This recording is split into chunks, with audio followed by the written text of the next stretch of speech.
Okay, so we're back in Photoshop, and let's just play around with seeing values and how we can start to see the values and just how many variations of values and colors that there are in the picture. I've got a black and white version here that we can look at, and I've got the color version. Okay, let's start thinking in black and white. If we change this to black and white, it suddenly becomes a lot easier to see the values. And so one of the challenges is when you're painting from a colored photo, being able to translate the values in your mind to how light or dark it is based on a value scale. You know, how much gray do you add, or how much of this color or that color do you add to get the right value? Let's compare.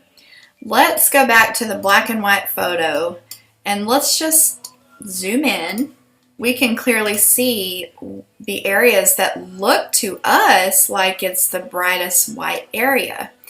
But as soon as we compare it to actual white, okay, let's just see how it compares. So if you're just looking at this right away, it seems like this area right here is really bright white. Okay, I'm going to cut that out. It should, there we go. Okay, so if I bring this layer above my value scale, let's just look and see where it actually translates.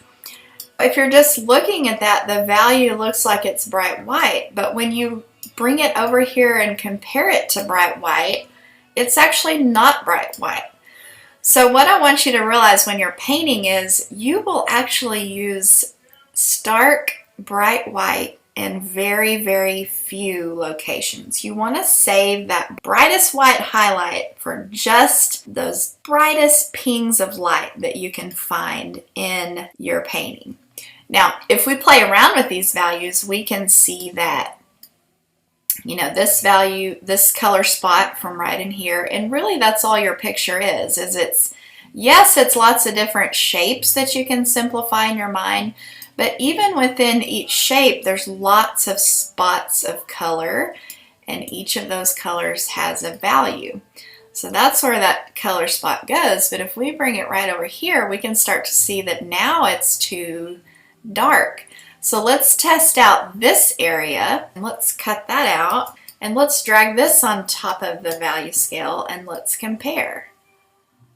So now we can see that this area right here is actually falling on that brightest white value. We can move this around and see different areas and just how dark those areas get. I mean, for example, right next to this bright white, let's take a color spot from here. Let's zoom in here just so I can show you. This bright white value right here in this color spot, or right here, okay, so right there it's bright white, and I'm looking at this area right here, just so you can see. I'll circle it. Okay, so I've got bright white right here, but if I take the eyedropper tool, let me select a value right next to the brightest white, and then you can see right down here my color swatch.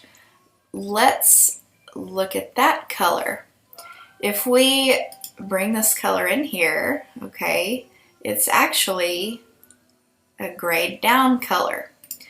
And if we take our paint bucket and fill in this color, you can see that it suddenly becomes way too big and bright. Because if you just leave that color spot by itself, you can quickly see how quickly that bright white changes into a different value. So, you know, where on the value scale are you placing your mixture, or are you mixing your colors? So, like I said before, it's a lot easier to see when it's in black and white. But when you start looking at the color, what you have to slowly do over time with just plain old practice and repetition is you have to learn to assign a value to your colors. So if you imagine, let's come back to the color picture and let's pick out a color. Let's lasso this little blue right here. And we'll copy paste it so I can pull it out of here. Let's put it in front of our value scale. As you're mixing, you have to determine, well, which value does this fit in? It's obviously going to look a lot darker compared to this one. And what we're going to do is we're going to guess. We're going to turn this color spot into gray here in just a minute, and we'll see if we're right. We'll see if we can match it in the right spot. As I'm pulling it over, it's too dark right here. Try to stay with me here because this takes a little bit of practice and training with your eyes. It's clearly too bright over here, and it's still a little bit too bright over here. Might be right here, because right here it looks a little bit too dark. So let's take this layer. Okay, I can go to this layer or enhance. I can change that layer. I can convert it to black and white. All right, so look here. Now we can see when that's converted where it's going to fit on the value scale. So this is just something that as you're mixing your colors, you're going to just have to visually compare the values. And I really hope that makes sense. Now, as we start to put colors on our maracas, we will actually color match, but we are going to match up the values. If you remember back to the steps of color mixing, we're going to match up the color as where it goes on the color wheel. You know, if we're painting this green, we're going to start with green. We're going to get that green pretty close, and then we're going to match the value, and then we're going to bump it in the right direction as to whether it needs more of this or that. You know, maybe up here it's going to need more black or brown. We might need a little bit of pinkish purple in here. So let's go back to the painting board and start to add color values to the maracas. Also comparing and looking at shapes.